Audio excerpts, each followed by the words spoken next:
All right. Okay, hello, we're here. Hi, welcome. Yeah, jeez, it's Monday night. It's Monday night stream time too. Fuck, it feels like it's been too long. I keep thinking, like, if I had less commitments, less responsibilities, I would love to do more of a stream. Put something in the back half of the week, right? But, I mean, yesterday I had a pretty damn good day, and I was not on my computer for essentially any of that time. Just for a little bit of setting up a script for grinding. Found something more efficient than feet grinding. Final Fantasy X has been broken over my knee, too.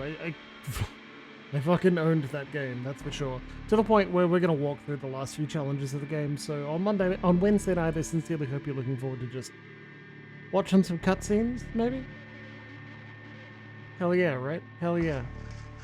Oh, I'm glad Monday night is here, though. I'm glad we're going to finish up some Coteries in New York. I do believe we're going to finish Coteries in New York. Now, those of you who are in the Discord for Professor Jimbles' stream, Dice Bag stream, you can get there by typing !class, and you'll be sent a private message from Cloudbot to tell you how to get into our Discord server. And I just think that's a better idea than jumping in, putting that invite code out there in the world, available for anyone to leap onto and scam my poor viewers. So feel free to do that. You can see you've got perhaps a little bit of prior warning that something interesting is happening while we wait to finish Coteries of New York. Now, I know there aren't many people currently watching the stream, so we will go through it in just a little bit, but I'll repeat it as well. Plus, I've also asked Streamlabs to repeat the fact that a poll is going on every few lines of text, so everyone's saying, hi, hello, the stream is up, it's nice to talk to you. We'll also get a bit of a kick in the pants to say, remember to vote. Now, I've been fiddling about, I know that if you vote for multiple things, it just moves your vote to the most recent one, so you will have to choose. Now, there are 9 different games to choose from, because I have had... We are still voting, Luxy, don't worry. We will be voting until the end of Coteries of New York. Now, I have had a bit of a listless day because baby K did not sleep super well last night. So while I was at work and I did some things, while I did stay home and help Emma Stitches out with baby K, because, you know, I'm supposed to be at work, fortnightly, whoa, fancy. That's totally possible as well.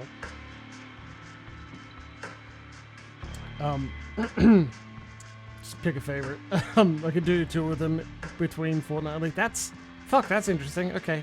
While I was, you know, present as well, and Emma Stitches made this beautiful pearl couscous salad, mostly veggies with a little bit of pearl couscous, just very good. I have been listless, wandering around the house a little bit, trying to figure out what I wanted to do next, and leaning on the fact that, leaning on my medication and my coffee to help me do a couple of things. And one of the things I did was a long, hour and a bit, long exercise. So I am tired.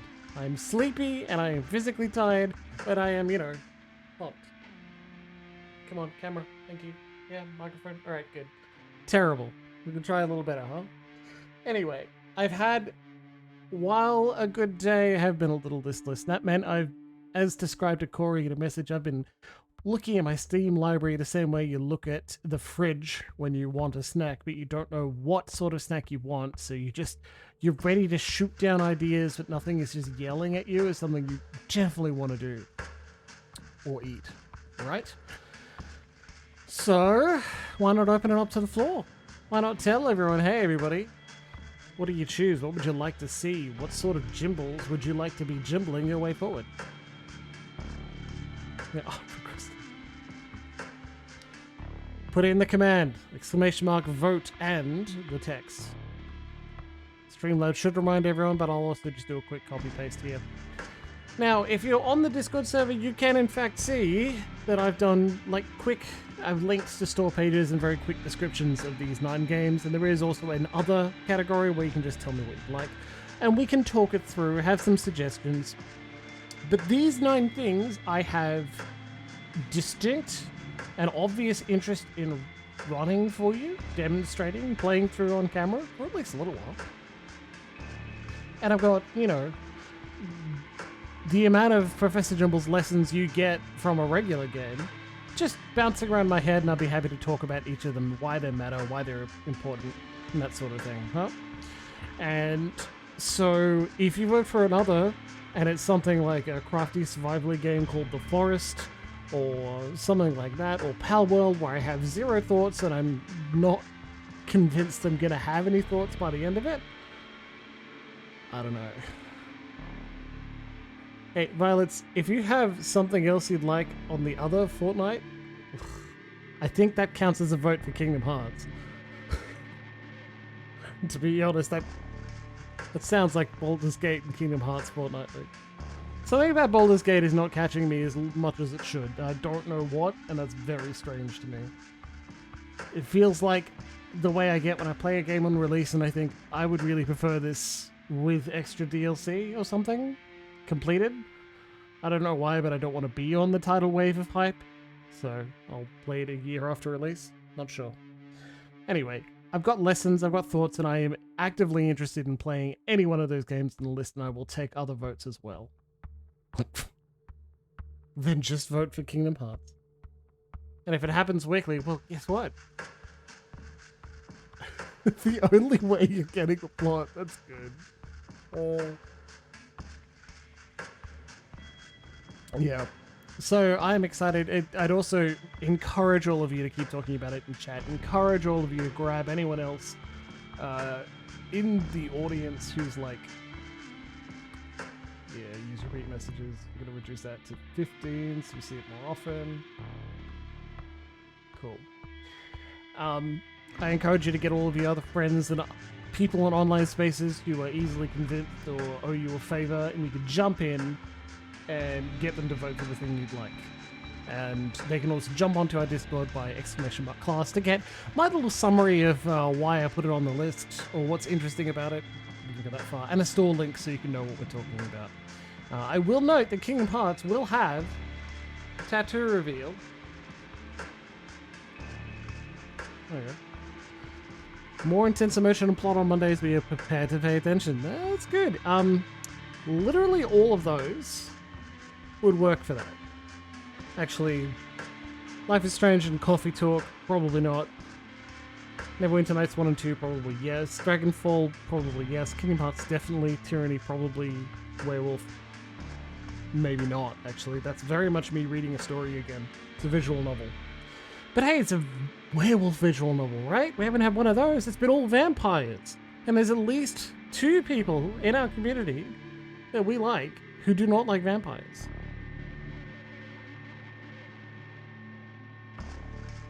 I think that's a deliberate choice you've made, Loxy.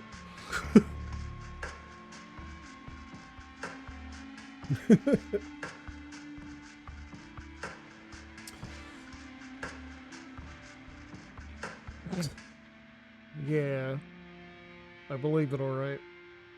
Oh. Yeah, the first ones were very basic indeed, that's for sure. Last time I got to 4, though, there was enough going on.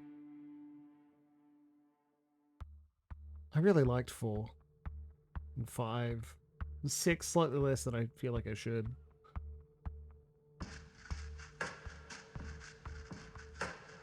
By that point, you know, we were playing Stranger of Paradise, the best one. The best one! I also didn't put Final Fantasy VII Remake on that list, which is funny because it's also pretty high up my list, given that Rebirth is out. And I haven't heard much from people who are playing it, and that's funny to me. At least one friend just disappeared off the planet. That's so good. Coffee Talk 2 is a sequel that we have. The vote itself was supposed to be as simple as possible, hoping that all of the options would have the full names that I put in and not just the option to vote. Hard, but you know, you do what you can.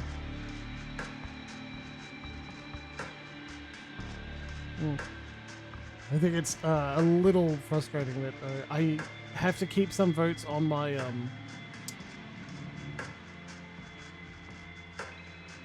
in my mind because a couple of people haven't voted in chat. Hopefully they'll get to it at some point. Yeah? Well, that's good. Coffee Talk 2 is like, it's pretty high up. One felt a little twee, like the closest we got to people getting together Like, I don't know. I was vaguely annoyed that the orc and the mermaid lady, like, they didn't say, oh, we're gonna get together. It was, I wanted more. I wanted them to say the word lesbian or something similar, right? And maybe you just don't get that. You do what you can, huh? You do what you can. In any case, I feel like we fucked around a little bit. Plus, we started a little bit later. So how about we play some vampire? Okay? And when we... Wow, that's wrong. There we go. Got it. Game capture is set. We're good to go. Let's play some vampire.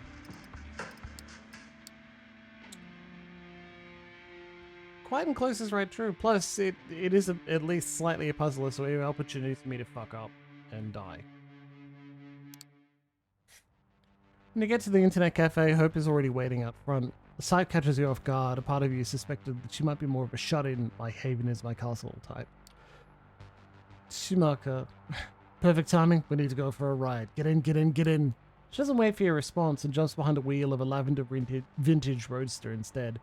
The engine starts roaring expectantly, causing everyone's heads to turn. Not wanting to attract needless attention, you quickly slip into the backseat of the car. The moment you shut the door behind you, the vehicle sets off, tires screeching. Sorry for not bringing you up to speed first, but hey, this is NYC. Everyone's in a rush, and this is even more true when you're Kendrick. Bossy work. That's good. That's fucking hilarious. Now, allow me to take care of some business, and I'll be right with you. Even as she's zooming through traffic, she's still on her phone, of course. Nice car. How do you afford that? At vroom vroom beep beep. Thank you. The lavender really brings out its character, doesn't it? About affording things in the city, it's pretty hard. You gotta be at the top of your game at all times. Might as well explain my business plan to you while I'm at it. So, another extremely online mark based in New York goes by the name of Dev Null told me to Google Ethereum a few years ago. That's how I got into Bitcoin. And I found a new religion. 23-year-olds selling visions of governments replaced by benign code and decentralized consensus. Masses ruled by algorithms. Algorithms as just as the laws of physics. Idiot man-child investors trying to shape their realities through sheer fanatical zeal and dedicated collectors of things as abstract as rare SHA 256 decryptions. That's actually pretty funny. Good job. Her driving style is far more aggressive and dangerous than you're comfortable with. Is it just you, or does she peek into the rearview mirror more often than she looks straight ahead? A hyper-speculative environment where nothing has real value, only abstract beliefs matter, and your life savings can be ruined by a single bullshit tweet. How can I refuse the allure?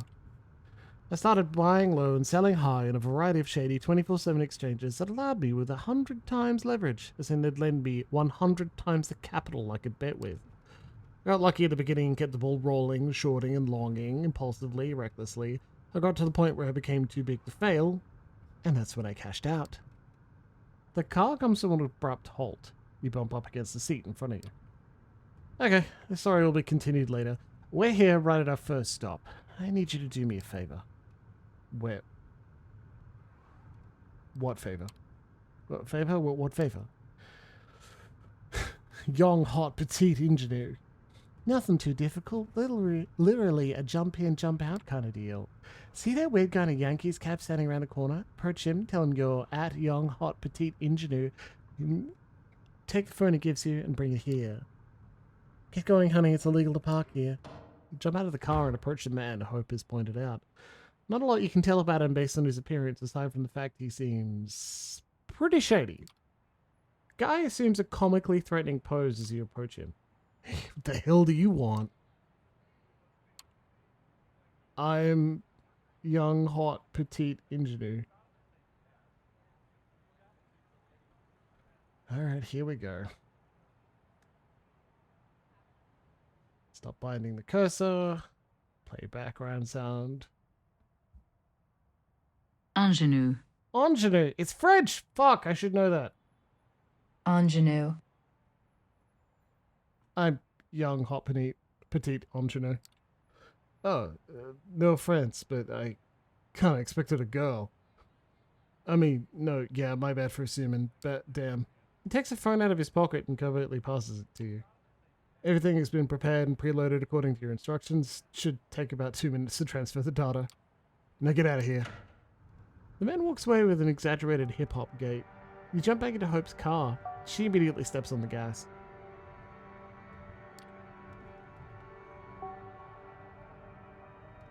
You got the phone? You're the best. Pass it to me, please. She connects the two smartphones using a cable and begins some sort of data transfer. Looks like it's an identical model. After a minute or so, the process is complete. Alright, goodbye, lovely. You've served me well. Hope opens the car window, grabs her old phone. You're not expert enough to recognize the exact model, but it definitely looks like it had an $800 price slapped on it, and tosses it out the window. Surprised, you look behind you and see a car in the opposite lane run over the abandoned device. Hope notices your quizzical look. I've been needing a lot of burner phones lately, and I'm not going to use some cheap piece of shit, so it's a pretty expensive necessity. Intersection, red light. She takes advantage of the moment to shoot a driving selfie that strategically excludes her face and upload it to Instagram. You notice the handle there is Versailles Beauty. Now, I was telling you a story. Getting rich. Right. At some point toward the end of 2017, I'd become convinced I needed to cash out. There's no way the bubble was going to last forever. I always knew there would be no grapes of wrath for the cryptocurrency era. It would have to be a series of profoundly antisocial, disconnected events. The whole crypto culture was decentralized church of lone millennials who rejected all established modern values and kept atoning for the original sin of not buying Bitcoin back in 2013. Another abrupt last-second turn. You were pressed against the window. What the hell is it with her driving style? But a life you never wanted to live anyway, and get a chance to win a priceless pile of nothing. Untether yourself from all worldly desires. Find joy in suicidal ideation. To this day, money holds no real value for me. It's abstract as a video game score. A bunch of numbers on the screen. This joyless world changed me forever. I had to escape. So I took my piles of fictional dollars to a new arena. Elite New York City social circles. Not because I wanted to scam them and make more, but because I wanted to finally have some goddamn fun. I mean, of course I had to scam them in the process, but it was only in service of becoming something more than a star. A constellation. Another abrupt stop, this time next to the entrance of a shifty-looking back alley. Alright, friend, this time your leaky gut syndrome, whistleblower extraordinaire. Whenever a press sneak fuck wants a leak, you've got it. Got it? Sorry for putting you out there in my place, but I only personally contact people as a last resort. It gets harder to protect my identity each time I show my face. And since I've got you, a man is waiting for you in this back alley. He's paying back a favor with a flash drive containing crucial information we need to stay safe in this city. Retrieve it. I will circle the area. Make sure we aren't in danger right now. When you're done, get back here and I'll pick you up. Everything clear? Good. Exit the car and see it drive away in a hurry and head into the narrow passageway. Sure enough, there's a man waiting for you at the end of the back street. Hey, hermit. Unshaven, wearing wrinkled clothes with a nervous eye tick, he looks even dodgier than the last guy you met. When you approach, he gives you a mean look. You lost or something? I'm leaky gut syndrome. You said you've got a little something that might interest me? Of course. Straight to the point, aren't you? Alright then. Clumsily, he produces a USB stick from his front shirt pocket and holds it before your face. When you reach out to take it, he pulls his hand back and gives you a sly grin. Getting all this data was risky, you know. Miss Montgomery is an unusually secretive person. Digging up dirt on her took more effort than I expected. Effort that should be rewarded, I think. More you ask around about her, the more you expect a letter saying, give up your inquiries which are completely useless at your doorstep, perhaps attached to a severed cat head. You get my drift? The secrecy surrounding her screams, friends in high places, brave New World Order, Illuminati shit, you know? Makes me think I deserve some hazard pay.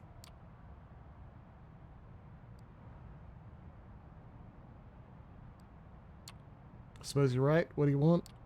His eyes widen and a grin from ear to ear appears on his face. Not much. I think $5,000 should be a worthy price for my services.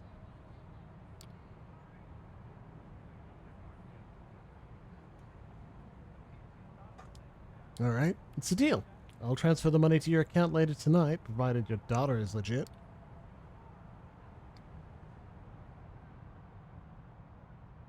No worries, no worries. I don't disappoint. Just don't fuck me over, alright? You know I can keep on digging up useful stuff. He extends the hand holding the flash drive toward you again. You take it. Oh yeah, one more thing. Not really sure what it's about, but one of my informants claims he might be interested in this. He reaches into his inner jacket, presents you with something wholly unexpected. It's a bag of blood, labeled simply as ABRH negative. You take a closer look, but that doesn't answer any of the questions that have just appeared in your mind. You peek into the journalist's cold blue eyes and see them twitch uncontrollably. Don't ask me. They said you'll know what to do with it, leaky gut. Come on, take it. Fine, I'll take it. Grab the bag. Anything else? Yeah, I don't think so. Thanks for your cooperation. Another eye twitch and awkward silence. You hide the blood bag under your clothes and leave the alley the way you came. Hope's car appears behind the corner just as you walk out onto the street. It doesn't even fully stop when you approach, but slows down enough. Just enough so that you can jump in. The moment you close the door, she leans into the gas pedal with her full strength, causing the engine to roar. Her driving style definitely doesn't reflect how laid back she seems as a person. We've got it? You throw the flash drive onto the seat next to her. Perfect. Any problems? How did the meeting go? You relate the entire back alley encounter to her. Toward the end of the story, she noticed she's not staring at the road or her phone, but directly at your face. The realization startles you. You've got that bag of blood with you? You place it on the seat next to her. She peeks at the label. She looks at it again, and she steps on the brakes. Fuck! Fuck! I'm okay. She grabs both the bag and the flash drive you've obtained and throws them out the window. Looks like that's her favorite method of taking care of problems. Bloody Mary and Adderall. That bag was a message. AB negative used to be my blood type. It's the rarest one, found in less than 1% of the United States population. Glad you didn't drink it. Who knows what they've done to the bag? Some NYC vets can tell you wild stories about using irradiated blood to locate and kill other kindred. Seriously? Glad I didn't drink from him. Better safe than sorry, yeah. Still, I wonder if they would have done anything to his blood. That would be some kind of 5-dimensional chess move. But yeah, this contact is compromised and need to be cut off. Goodbye, my journalist frenemy, and goodbye, dear leaky gut syndrome. You've both outlived your usefulness. After a brief period of hesitation, she deletes the whistleblower extraordinaire account and sighs. Another one bites the dust. Thinking about what to say next, you remember that you promised the man that Hope would transfer the $5,000 to his account later tonight. When you're done relaying the story, she chuckles. You're really horrible at the art of the deal, aren't you? I suppose the silver lining is that I don't have to worry about that anymore. Still, looks like I'm in bigger trouble than I expected. But never mind, we've got one more stop planned, and then I'll explain everything. I've got another story to finish. I was talking about Bitcoin, and then where did I stop? Becoming Constellation. Oh, right. You know who's the real face of this city? Anna Delvey. Ever heard of her? A Russian working-class girl born as Anna Sorokin. She moved to New York in 2013 and convinced everyone that she was this insanely rich trust fund kid or wealthy German heiress. Manhattan elites totally fell for it and they bought it for years while she swindled them. She got arrested in 2017 after having stolen almost $300,000. Sorokin created her Delvey persona out of thin air, convinced everyone that she was going to set up an art fund and kept tasting all of life's finest pleasures while being basically broke. She even made up a fake family financial advisor, then killed him off when he became a liability. And apparently, most of her rich victims never admitted to being scammed out of shame. By now you're sure. The way she scrutinizes her surroundings, her reckless driving, she's trying to escape somebody. Delvey's locked up with murderers and rikers, writing her memoirs, apparently picking a lot of fights. Bless her heart, she'll forever be an inspiration. But I have more advantages than she ever did. I have my own considerable funds, and I can rely on many more made-up people than just some old-ass financial advisor. A whole bunch of fake content creators and influencers that every rich dumbass wants to get in touch with and collaborate. Makes it super easy to earn more money than I invest. You've seen it firsthand, both as a deceiver and the deceived. It's a city of illusions. Make non-existent money, come up with a fictional status, play nonsensical Camarilla games. And one day, You might just find yourself at the top. Alright, we're reaching our last stop. You look around. They're coming up on a parking garage. Devil woman doctor. You're gonna take an elevator to the 70th floor. Give the masked man you meet in front of the door this memory card. It contains a art house movie I've made. By art house, you mean a vampire movie?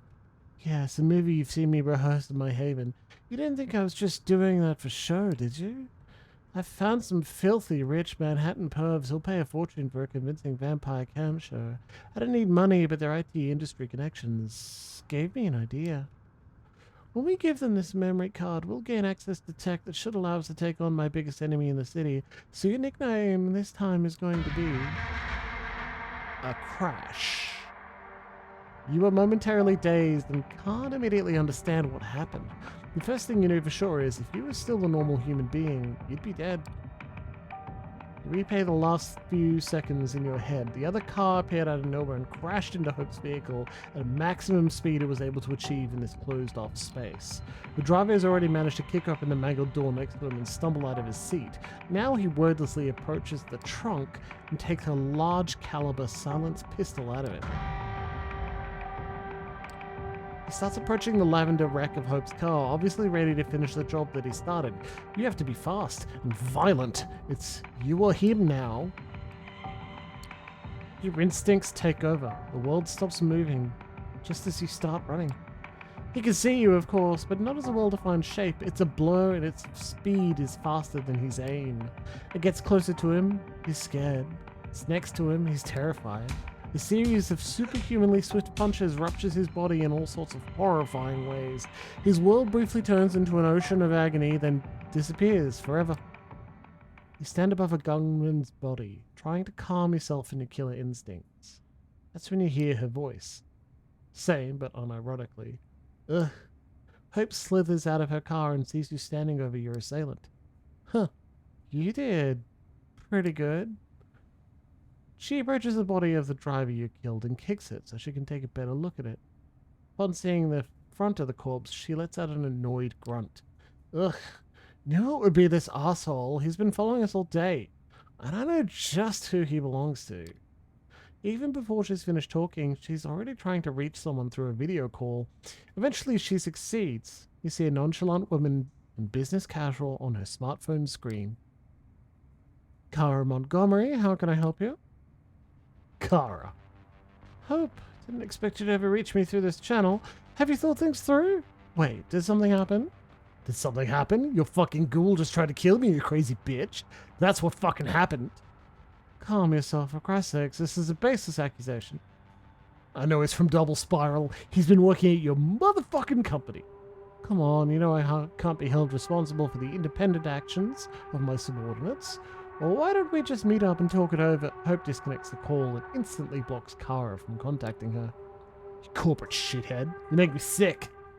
Tired, she turns her gaze to the dead ghoul. Hollowback woman. I'll dispose of him. Help me put him in my car. 30 seconds later, his body is laying on the back seat of the lavender-colored wreck. Okay, good. You take a look at the scene of the carnage in front of you. Every second we're here gets us closer to a serious Masquerade violation. I have to exchange my palm to a worthy masterpiece for the goods some other time. She gets behind the wheel. You follow her inside the car. Meet me in my haven when I tell you it's safe. For now, I need to dump this asshole somewhere, get my car fixed, and plan our counterattack. Guide Hope to your own haven. She drops you off, and before she leaves, she makes what's about to come perfectly clear. If we want to survive in this city, Kara Montgomery needs to die. She disappears into traffic, and you disappear into your place. Marvel scratches her back on the floor.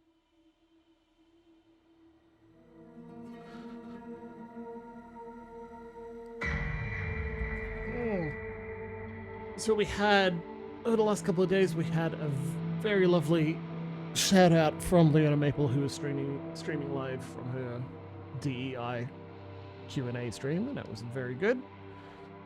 So remember, we do appreciate shout outs, taps on the shoulder from people telling their friends how cool I am, or how funny it is to watch me fuck up and get puzzle pluses all the time. All that sort of jazz. Growth for the sake of growth isn't worth it, but growth for the sake of extra friends, now that is.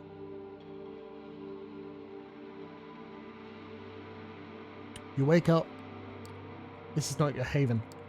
It's a cramped space. You try to move your arms and find they are tied to your body. You can barely bend your legs. When you try to stretch your neck, you hit a cold ceiling.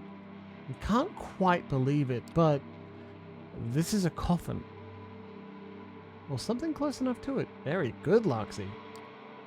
It vibrates slightly, but you can't hear any sounds coming from the outside. It's entirely dark. You focus and divert your blood to boost your physical prowess. The way you imagine it, you're going to Superman punch the lid off this thing. You kick it with all your strength, but only make a dent in it. It's a start.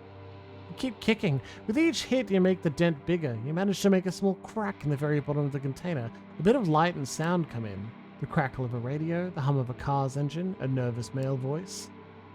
Subject is breaking containment, please advise. A response you don't quite catch. The brakes of the car, an impact jostles your container about. Keep kicking. Keep wrestling out of your prison. Car door opens violently. You hear a gun being cocked. A panicked scream. Operation compromised. Engaging black body. Shots. A struggle.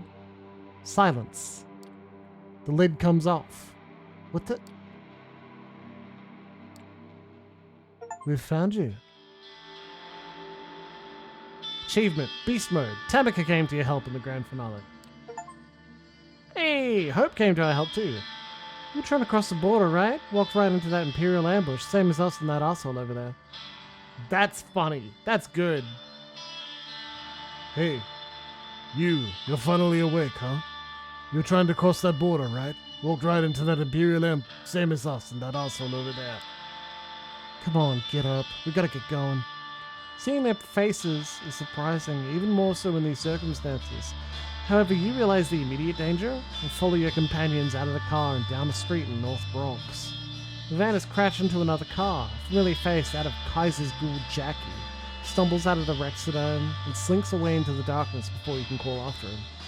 The three of you jog away toward the line of trees and take shelter under some branches, just as you hear a chopper approaching. Its searchlight illuminates the wrecked van and moves towards you. Hide now. See Tamika literally go underground, melding with the earth beneath her feet as if she was being swallowed up. You look to Hope, but she's not there. You haven't seen any movement. Oh, we finished the car accident, then we went back to our haven, tried to fall asleep, and then BAM! Coffin transport abduction. Just the tree she leaned against a scant few seconds ago.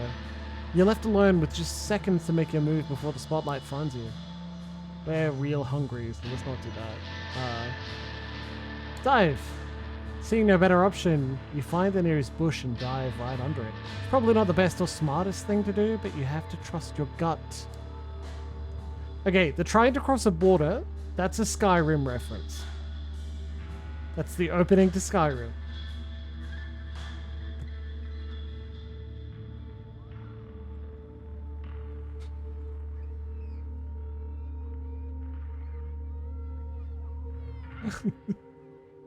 Waiting for Loxy to be like, what the fuck?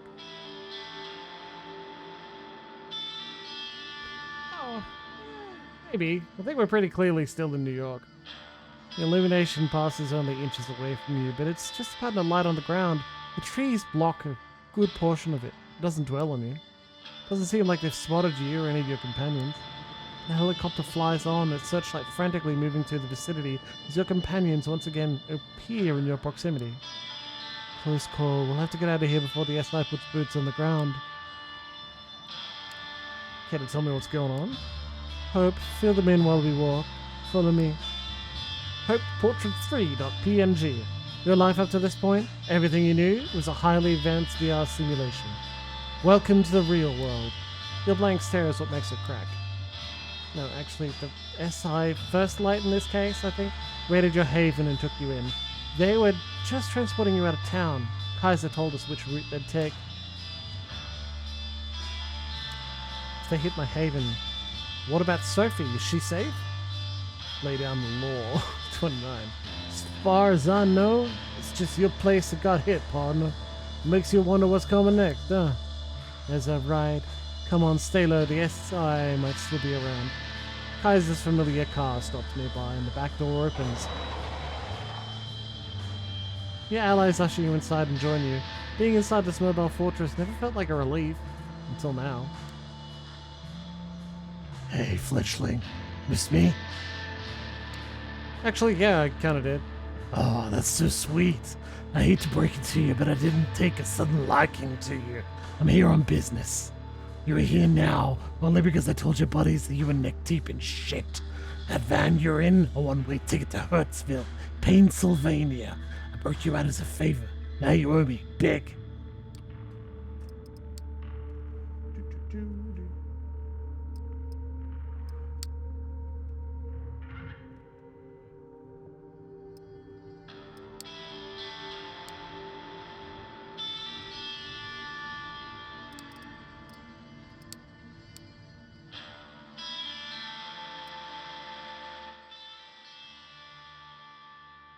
Why does the music volume appear to do nothing?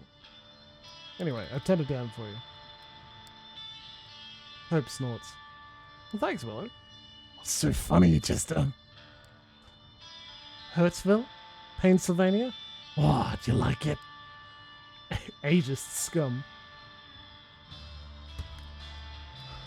The text size again. Thank you. Yeah, it's literally the funniest thing I've ever heard. Do Usenet where you workshop these bits with other ancient demons? Can I get in? Everyone's a critic. Was it Sophie who asked you to help me? No, that would have been rich. Sophia Langley stooping down to ask me for help. Oh, please, my adopted child is in danger. Save them, why don't you? Kaiser, sir. Ah, fledgling. She didn't come calling. If she did, I'd have her beg. I'd have her do a lap dance if the stuck-up bitch even knows what one is. And she wouldn't do that. You're worth less to her than her pride. I have a good idea of why the SI hit you, Eric. Not that there aren't tons of good reasons for it. Might have been one of these, for instance. Screens in Kaiser's car flicker, and each of them now show a short looped clip. It's you, getting into a fight, feeding, using one of your powers. You haven't exactly kept a low profile, fledgling. I get it. You knew this. You didn't know better, yada yada yada. The fact is, the SI has tons of this stuff.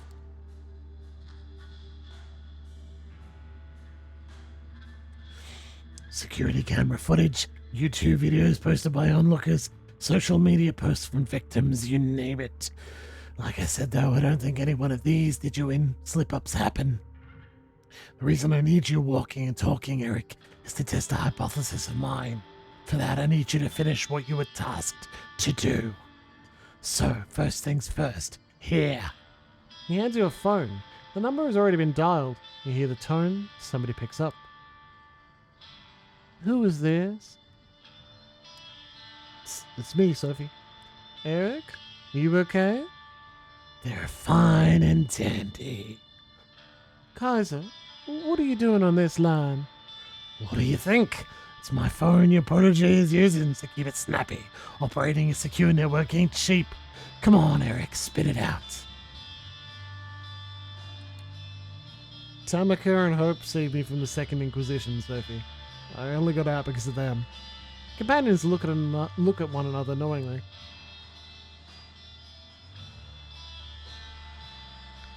Issa, that's what I feared. Listen, the plan, we need to do it tonight. But if the Inquisition is involved and you broke out, they'll be looking for you, so we can't meet in public. I have a place in mind, but Kaiser, you still listening? Would I tell you if I wasn't? Eric, call this number from where you visited before we spoke. I'll come pick you up.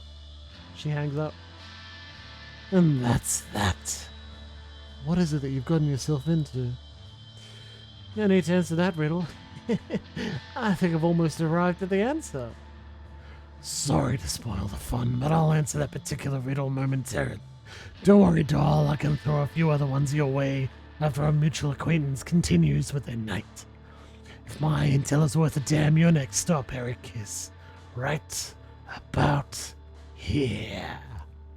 The car comes to a stop and the door opens. Outside, you see the street leading to Solids and Stripes. Talk's Pool Pub. Talk's Pool Pub. Well, you need me to kick you out? What about Tamika and Hope? What about them?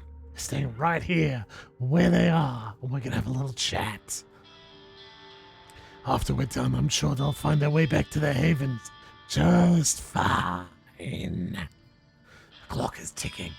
I think I know what Sophie wants to do tonight, and if I'm right, tonight's the last chance you've got. If you want to say bye to your buddies before you go, that's fine by me. That schedule of yours is pretty hectic, so you better do it now. Scram.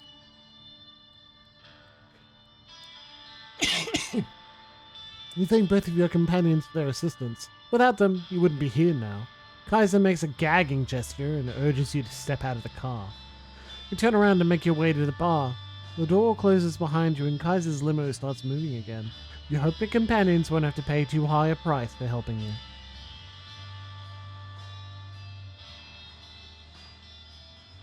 Pool Club.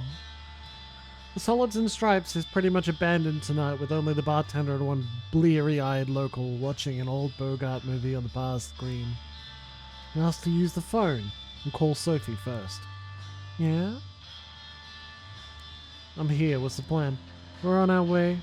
Notify Talk if he's not there. We need to talk as soon as possible and move quickly. She hangs up.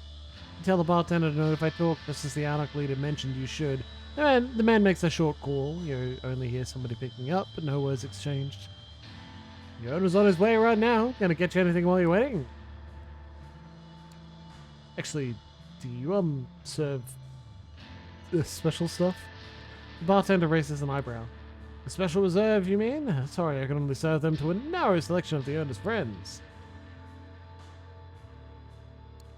Well, I am one of his friends. Nah, it's a list. You're not on the list. I know, because it hasn't changed for a while now. Sorry. Everything else at the bar is up for grabs, though. Sure you don't want something? You shake your head. Talk comes in 10 minutes later without Mia. He tips his hat to you and puts a hand on the bleary-eyed patron's shoulder and says something to him under his breath. They both laugh. Marty, how's the night going? Quiet, sir? Just how you like it, huh? Well, Eric, I believe you wanted me here for a reason. Let's hear it. You're about to tell him what brought you here when the doors to the bar open as Sophie walks in, all splendor and charisma. The patron's eyes are now glued to her, and so are the bartenders. Talk isn't happy with the sight. Well, this isn't what we agreed upon, Eric. Care to explain? Talk meets Sophie. Pleasure to make your acquaintance. I believe Eric already told you why I'm here. Not in any detail. The circumstances of our meeting were supposed to be different. So, Ms. Langley, tell me why I shouldn't ask you to leave and kick out your protege while I'm at it. You will like what I have to say. Yeah, I've heard that line 100 times, that 99 of these ended up with somebody getting hurt. And that's not something I'm in the mood for tonight. We are wasting time. Here's a unique opportunity we should take advantage of. We only have an hour or so to discuss it before we have to act. Before it will be time to act. My driver is waiting outside. Wait a goddamn minute. First of all, I'm not going anywhere without Mia. That was the deal. Second, it's Eric who was supposed to do the driving, not your servant. Both serve me, so it's really a little difference. The circumstances changed and we had to adapt. Don't be stubborn. Foolishness does not suit you. I have a secure spot in mind where we can talk. I'll stop you right there. Talk is seething, but he's keeping a lid on his anger. His voice barely changes. My conditions were clear. The way I hear it, you want to break each one of them. I see no reason at all to agree to any of this. I believe I'll be staying put tonight. You have places to be, yeah? Talk, you're throwing away the only chance you have at challenging Callahan. Don't be a fool. The lid comes off. Call me a fool one more time, woman, and that's the only thing I'm going to be throwing. Sophie, Talk's right. This does sound like a setup. I wouldn't trust either of you in this situation. Yeah, exactly, Loxie. You dare? She slaps you fast, hard. The sound reverberates in the mostly empty bar. Talk smiles. See, Eric? That's the cam in a nutshell. You obey them to the letter or they put you in your place. It's Sophie who's seething now. I don't have any more time for this charade. Fine, stay here. Both of you, if that's what you're willing to do. What was I thinking? Risking my reputation for you, Eric. Shots break the front windows. A flashbang goes off in the room, changing the bar into a space of white light and ringing noise. You feel somebody tugging at your back and are thrown behind the bar. More shots ring out, bottles break, and the TV shatters into pieces. The wooden bar splinters. Your sight comes back, but you think you've gone deaf, because suddenly the room is silent. You see Talk behind you, and Marty, the bartender, bleeding out on the floor. You look over the bar. Sophie's standing there, her dress partially tattered, a visible hole in her leg. She is like the heart of a supernova, entrancing, unavoidable, beautiful, and terrifying. In front of her are 8 operatives looking like a private military force, just standing there, paralyzed by Sophie's magnificence. Talk? You still there? Yeah. Would you kindly show your guests some hospitality? Sure thing. Yannick is gone in the blink of an eye, and he reappears next to one of the soldiers. The armor-clad operative's head disappears in a puff of blood and bone. The same thing happens to the second, the third. You hear the radios go off on the other soldier's shoulders, a panicked voice pleading them to wake up. The fourth head pops. The fifth. They finally realize what's happening, but it's too late. The sixth man is beheaded, but what you now see is just Talk's bare-fisted punch. Talk stops by the seventh man, rips something off his neck, and bites down. Sophie walks over to the last man and has him kneel in front of her before biting as well. On her right, a man in full body armor emerges from the back door, raising his assault rifle. What the fuck? Not thinking twice, you stand up and grab the soldier's head in your hands. Before you can react, you twist. Before he can react, you twist. The sickening sound of breaking bone is followed by the crumpling of his limp body. You see Talk holding a combat knife in his hand, ready to throw it. He catches your eye. Beat me to it, Langley. Sophie wipes her mouth of blood and looks at him. That meeting still an item? Yeah. I'll take it. Splendid. Talk walks behind the bar and checks on the bartender. You see the anarch open his own wrists and feed blood to the wounded man.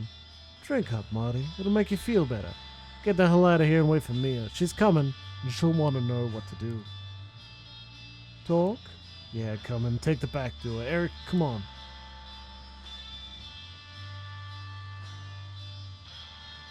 They slink back into an alley behind the bar, leaving 10 bodies. Yeah. Yeah, I think that is exactly what it was supposed to be. Again, I did not sleep very well. My bad.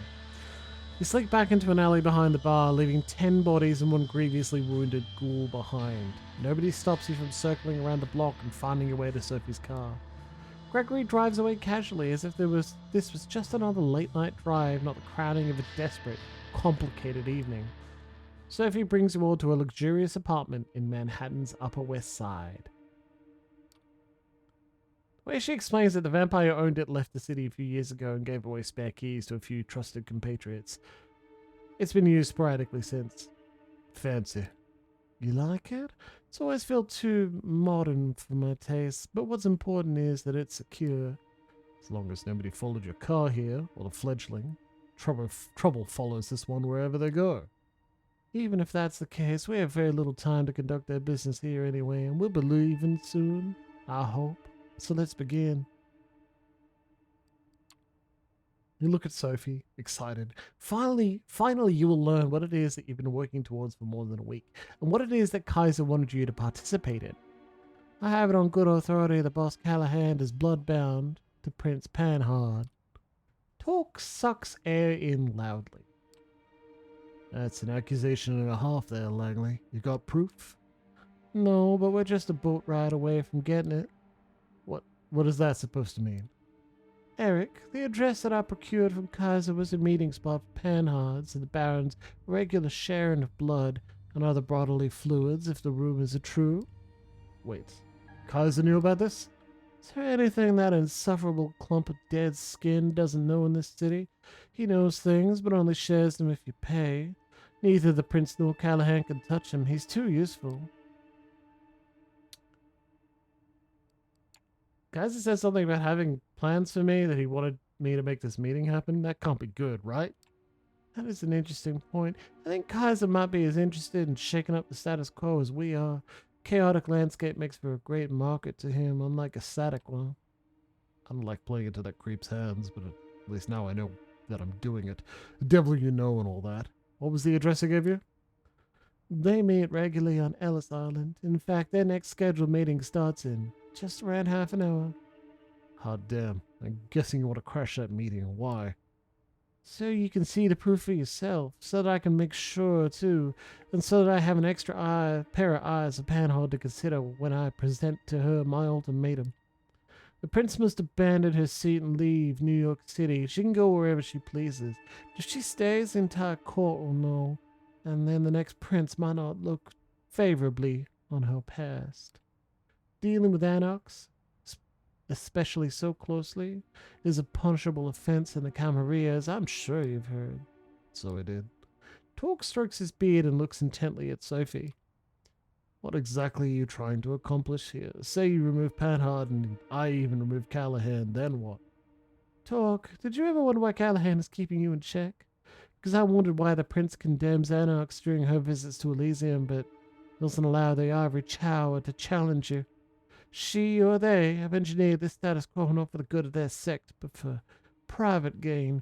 They keep us all in line because it lets them hold on to power that much longer. And your goal is what? Make this Cold War turn hot? Not a great plan. You cammies will get your butts kicked out of NYC in no time. If you anarchs manage to organize, which I doubt you will, at any rate, it's a risk I'm willing to take. I don't stand alone in this. This entire operation has been years in the making. Talk, I'm offering you a chance to square things with Callahan and level the playing field. If we get rid of these two, we can start on equal footing at the next stage of this dance macabre. Do I factor into this plan at all? Yeah.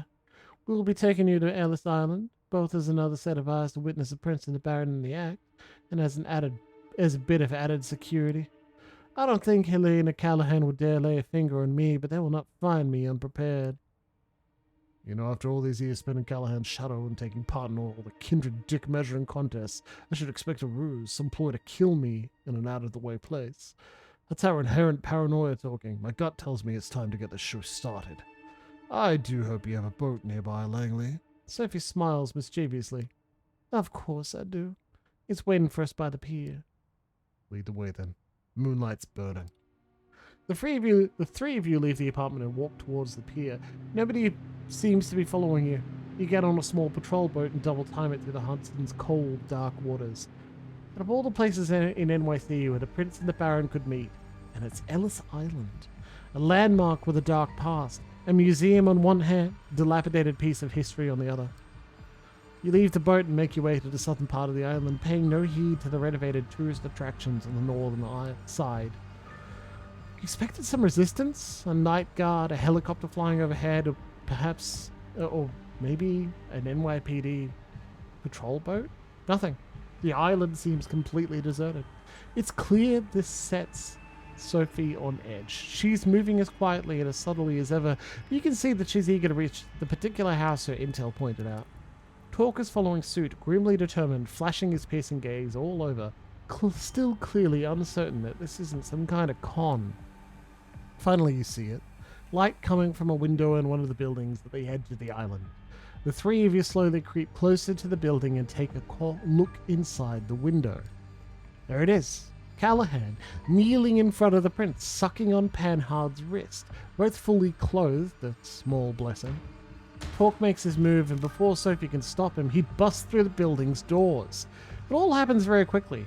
Torque grabs Callahan by the shoulders and throws him through the still open door. Callahan hits the ground hard. Torque appears on top of him and starts punching. You fucker, you piece of shit! Stop. Prince's voice takes hold for just long enough to make Torque relent, which the Baron uses to his fullest. He shoves Torque off himself and tries to bite down. Prince, call off your lapdog. Langley, what is the meaning of this? The two anarchs break apart, both wounded, but neither is quite done yet. They look at one another with pure hatred. Kill the bitch, Helene, and leave the fledgling to me. Right after I deal with this shit stain, I'm gonna... A shrill, unpleasant laugh fills the air. You know who it belongs to.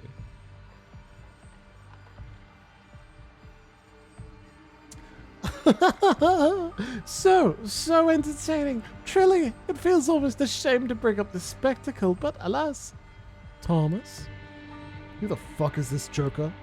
Ah, yes, I don't think we met, though I did hear a lot about you, Mr. Talk. My name is Thomas Arturo, and Callahan uses this moment of uncertainty to strike. He's still too slow for talk. He throws the boss onto the lawn with it to exchange blows once again. Helene, if you'd be so kind as to ask your friend not to hurt our guest too much.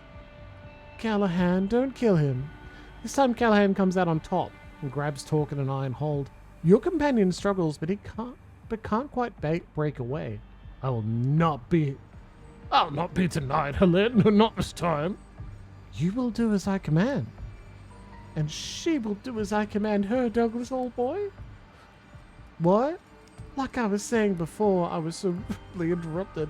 I feel like I needed to break up this little spectacle. It's been going on for much too long. You think you're so smart, Langley. You and your clique figured out there was something fishy going on all on your own, but you're always working with just a piece of the puzzle. Wasn't she, Eric? Sophie looks to you, shocked and disappointed. What am I talking about, you ask? You fledgling, you don't know, how could you? Only I knew, and Josiah, of course. They're the one who agreed to embrace you, after some negotiations. You hear a scream and a curse. It's Callahan, whose arm has been nearly ripped off his body. Talk breaks out of the Baron's grasp, but doesn't continue the attack. Instead, he's at the edge of the water in a blink of an eye and disappears into the Hudson. The only trace left of him is his fedora. Another actor going off script at the very end, huh? No matter. Let him bring us some amusement now that the production is almost wrapped up. He'll reach his allies. He'll tell everyone of this. Helene, even if we naively assume his night's not numbered now that he's in the SI sides, this show must go on one way or another. Won't hurt to encourage leaks and speculation. Sophie looks at you. How could you, Eric? I saved you. Arturo suddenly appears next to her and slaps her in the face. Langley, what happened to your self-esteem? You can't really think a simple neonate has outplayed you. Or maybe this oblivious act is your way of groveling for mercy. Thomas, what? You thought that being an expert chess player would always be enough. You never realize that the people at the top simply flip the chessboard over and punch you in the face whenever they don't like how the game is going. He motions to the remaining kindred. But the thing is, he weren't even adept at playing the game you knew. Eric? He's just another pawn placed on the board by my associate. You thought they were your piece since you took them in. But who gave you that idea? You return to the night where you were judged by Prince Panhard, the woman in red, Sophie, somebody speaking to her, a man in glasses, the man standing before you now. This is cruel. We know what's going to happen. If only somebody would speak up for the poor child. It could be a useful tool for the Camarilla. Terror creeps onto Sophie's face. Of course, those are not the words you heard, were they? No, you were already grasping for some opportunity to further your scheme. I put the bait out.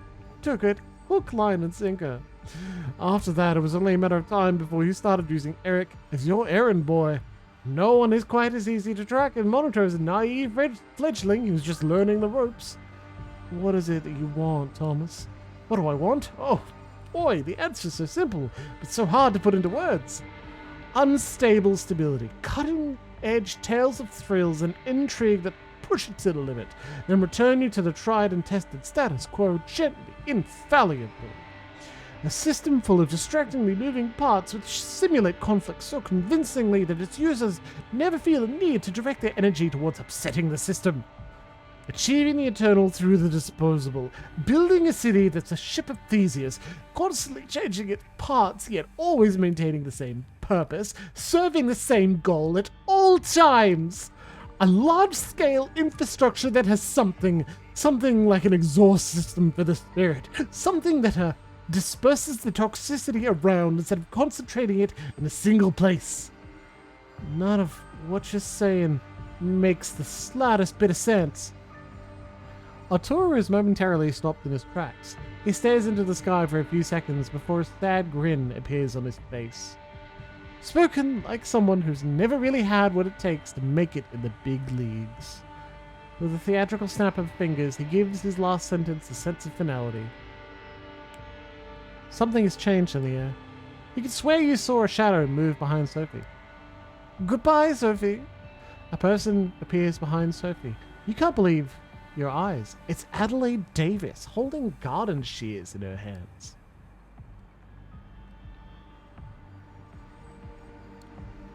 Sophie, I'm sorry. You hear the shears snip. Sophie's red hair conceals her face as her head falls, separated from her shoulders. Silence. Arturo's unpleasant laughter erupts right next to you. Oh, Eric, your career is moving at a breakneck pace, moving up and up and up and up. Let me congratulate you on your promotion. What do you want from me? What's the rush? I was about to get to that. Helene, feel free to leave us and take the Baron with you. Thomas, I don't think you should. Shush. You're just being jealous, Adelaide. Escort the prince and dear old Douglas, please. Sure thing, darling. You're left alone next to Sophie's body. You try not to look, but it's hard to ignore her lithe frame decomposing in front of your eyes. Congratulations. You've won this little game. You set out on a suicide mission and successfully brought down the power-hungry wannabe tyrant, even if it probably wasn't the way you imagined it. Now you're free to enjoy paradise again. Life after death, immortality, eternal youth. What they don't tell you is, of course, living in paradise is inherently sinful and not everyone can partake. But you have time to learn how to live with sin, don't you? Takes a melancholic look at the city skyline surrounding him. The Statue of Liberty and the lights of Manhattan shimmering in the distance. You know, New York taught me to believe in fate. My own life began right here, and it began with utter despair. My first instinct was to drown myself in books, keep reading and reading until literature gave me the piece of wisdom I needed to go on. Personally, I find reading a silly hobby in retrospect. Always had this minuscule hope that the next sentence I'd read could finally bring me salvation. But it never did. It only gave me fuel for this elevated, righteous, intellectual suffering. But the more I read, the easier it was for me to boil down every paragraph to a power relationship. The characters' influence over one another, over each other, the writer trying to impress the reader, etc. The strings everyone pulls started to look like strands that weave into the fabric of fate. And once I saw its beauty, I got teary-eyed. My architect instincts kicked into overdrive. All right, understood. Don't trust architects. Got it. I didn't have to submit to fate. All I had to do was cooperate with it and wait for my time to shine and give it my input wherever needed until it trusted me to do more. Thomas steps over what's left of Sophie, wiping his glasses with an elegant cloth from his pocket. It did. Fate let me look after the city. With my architect's tools, I started quietly shaping the streets and corridors while Kaiser and his ilk shaped the information flow. Hello, Leona. And among many tools this process gave me, one of them was a way to reliably come up with useful agents like you. The methods I used were cruel at times, but the route was there. All you had to do was follow it. Some people write rule book passages, the others plan city arteries. In the end, the effect is the same. Someone always follows. He puts on the glasses and gives you a long, hard look. You know, I have grown fond of you. You did so well. Even when that idiot Callahan tipped the Inquisition off, you still got out. I like that kind of resourcefulness. I could use that kind of resourcefulness. He uncovers his wrist. So take my blood. Just enough so that we can start on the right foot as a sign of good faith, a sign you're ready to play in the big leagues, ready to behold the sights I've prepared for you. What do you say, Eric?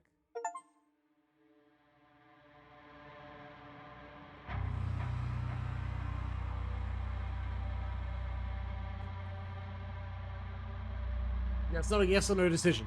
That's the end of the game. It was an abrupt cut to credits, that's for sure, which is good. Unfortunately, the credits started halfway up, so you're like, wait, what? Did Jimbles miss something? Was there a buffering issue? No, that's exactly how it's supposed to go.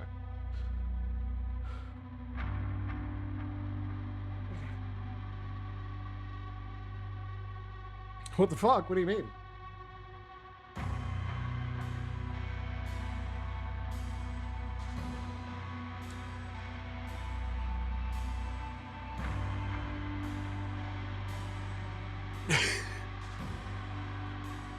Maybe. Okay, well, look, Jimbles says I'll get defensive about it. Let's fucking talk, baby. Abrupt? Yeah, absolutely. It ends on a like, hey, drink my blood. You're gonna be my pawn. We'll do it together. You just learned that guy, Thomas. Oh, look at that. How cool is that? It's a little bit hugs to you, Dr. Cross. That's so nice. Several endings. I actually think there's only one ending. I believe that like it just happens in that direction and that's it. But from what I've read online, there's only one ending, and that's interesting. Fmod Street Firelight Technologies. Dialogue system for Unity. Push Sophie out of the way. Yeah, actually, that's a good point. Maybe if you push Sophie out of the way, he doesn't think you're cool and doesn't let you into his cool little vampire club. Or, yeah, but he'd be pissed if you tried, you know? I bet. So, I think I've got this issue, right? When, of like rushing the end of things. When I finally realize, I think I'm actually done with this. I try to speed it along a little bit, and you'll notice this because Pillars 2, we didn't actually do the final DLC. We didn't do any. We did one of the 3 DLCs. That's it, right? Because I was like, okay, I've chosen that I'm going to do this. I'm going to finish it, and like Emma Stitches notices this when I feel like I'm done with work as well. She's like, okay, you rush this now. When you decide you're done with it, you're like, okay, I'm going, bye, and then stop paying as much attention. So that it's like kind of abrupt actually kind of works for me, at least a little bit. The problem is that when I notice it myself, I'm like, oh shit, I fucked it up. Honestly, it means that the ending is not as good as it could be. Since we did all of this ending in the last, 45 minutes of the stream, it is pretty reasonable that it ends. It feels like it's a little fast. Oh yeah, I don't think I fucked up the game. No, we're okay. I don't think the game itself is fucked up. And remember, there are 2 endings in Shadows of New York. Only 2. 3 if you include the actually you refuse to become a vampire. Right? So I'm not surprised that Coterie wouldn't have that many, because it's a prequel. Well, no, it's not even a prequel. It was created and written and released before Shadows, so it being slightly less complex would also make sense. Drinking Another Vampires is basically ending your own life. Not quite. By him being able to tell Prince Panhard what to do, Arturo is essentially able, it was implied that he has blood bonded the prince, who'd blood bonded Callahan, so he could order Prince Panhard to do whatever the fuck he wanted, so that she would order Callahan to do whatever the fuck he wanted. And so, if you take his first blood bond, mechanically, no, it's not even mechanically, even in lore, the first time you drink another vampire's blood, you're friendly to them. You think they're cool. You'd like to see them a little bit more, right? That's it. It's the 3rd stage of blood bond where you're like, oh no, I love him. I think you're amazing. They are the best in the world. I'm never gonna do anything wrong. I'd rather die than fuck up their life. I'd rather die than inconvenience them moderately. That's the 3rd stage of blood bond vinculum. And it doesn't have to be one directional as well, which is, I think, is cool. They call it a perverse kind of love where two kindred are blood bonded 3 times to each other. I think that's fun. It also works for mortals too. Like your ghouls eventually get more and more obsessed with you because they're blood bonded 1, 2, 3 times. Um, and it's a very Camarilla thing as well for it to happen. They absolutely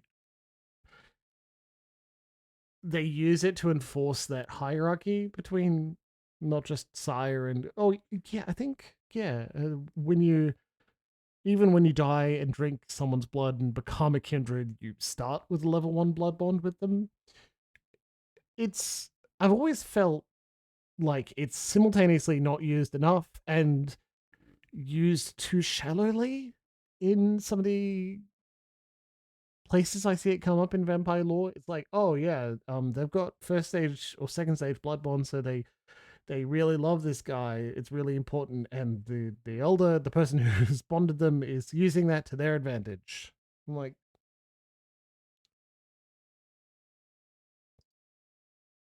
what if instead you're a vampire who's so anxious that they use a level 1 blood bond and only level 1 as like a don't go any further to like try to avoid the chronic backstabbing? What if your coterie is blood bonded 1 level to each other so that you can like trust that you're not going to immediately freak out and try and kill each other every now and then and like help each other out of frenzy when necessary? That's interesting. What if that scenario, but also some of the members are secretly level 2 or level 3 to each other? So it's like you've got a. It's supposed to be an egalitarian sort of we're going to get along in a crew, but oh no, these two are closer. Or even one of them was it having a lot of trouble, couldn't hunt one night, was going to bleed out, well, not bleed out, they were going to die into final death and torpor. So I fed him a bit of blood, but now we've got a higher level of blood bond. There's a lot more drama and interesting character interaction that can happen that's more than just I'm going to make you more of a tool. And then again, some of the issues I have with Vampire is that it's a bit too easy to lean on every kindred older than you as an asshole and every kindred younger than you as a tool, and that's it. And that's just even if that is a perfectly valid reading of the lore, it's boring. Jesus Christ. It's way to make betrayal feel really boring if it's just gonna happen like that. God. Oh.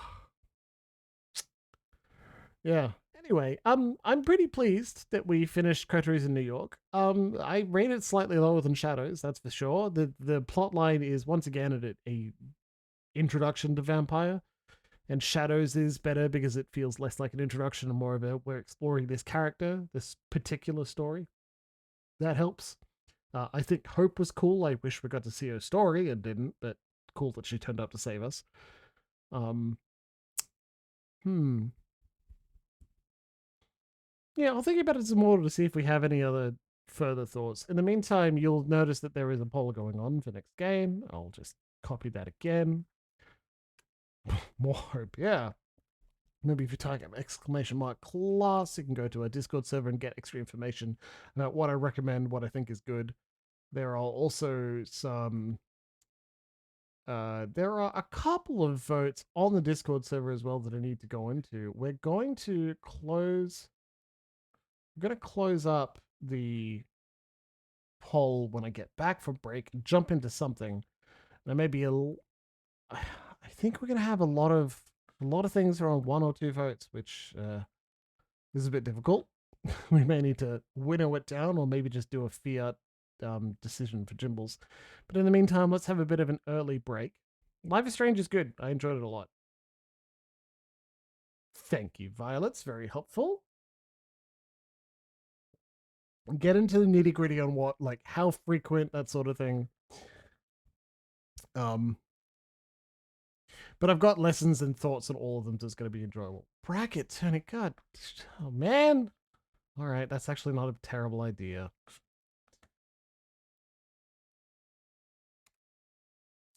Hup.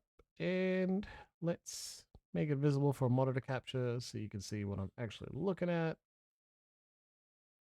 That device not... What the fuck are you talking about? There you go. I don't even know how this works. You know that, right? Single illumination. All right, well, we can do that. Yeah, we can do that. And then...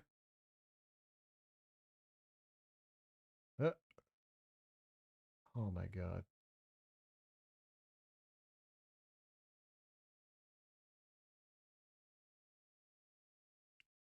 Anything that gets at least one vote goes in here.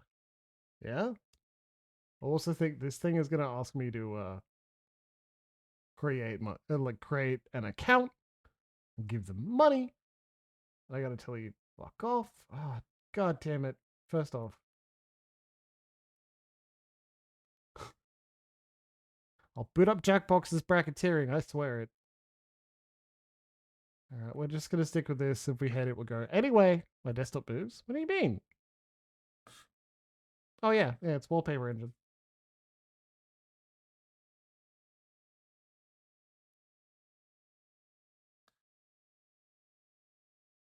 It's cool. It's an application that uses the um it uses a just a video playing on your background, but it's puts itself fairly low in the process list with a lot of customizability, so you can make it not use as much resources, use as many resources as you may expect for playing a video on your background on your desktop the whole time. So why did that restart my sound system? Anyway, hopefully you can still hear me. Yeah, cool. Now that's updated. Like, boop, there you go. I've got a different one for each background as well. It also plays audio if I want it to, which apparently I don't.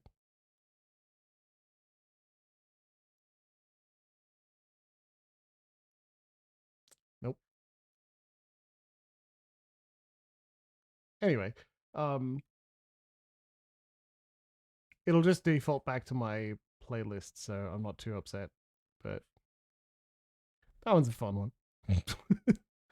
I take a bit of time to just go through and figure out the games I'm actually playing and then set up an actual playlist for it. But the Critical Role ones have been on my playlist for a long time because most of them are pretty beautiful.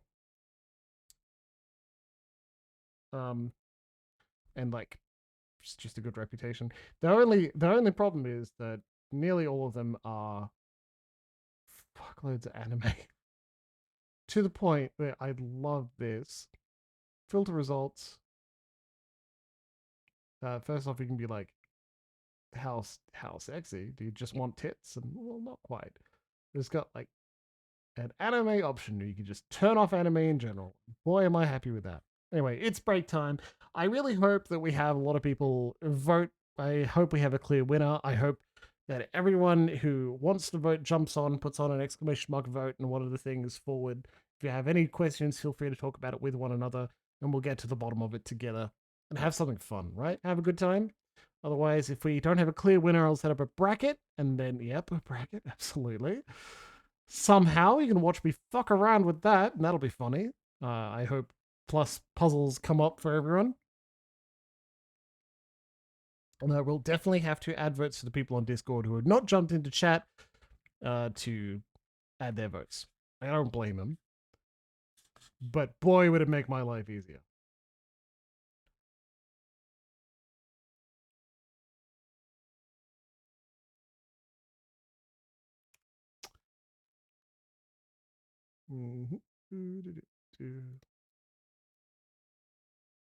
Yeah.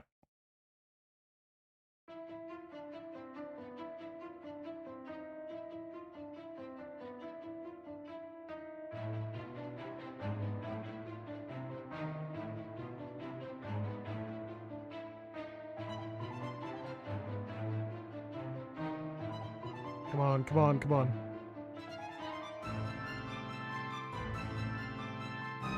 You want to open his channel? Oh, buddy. I like this guy. He's good. But I sure wish that we had an easier way to just, whatever. Fuck it. You get silence for a bit.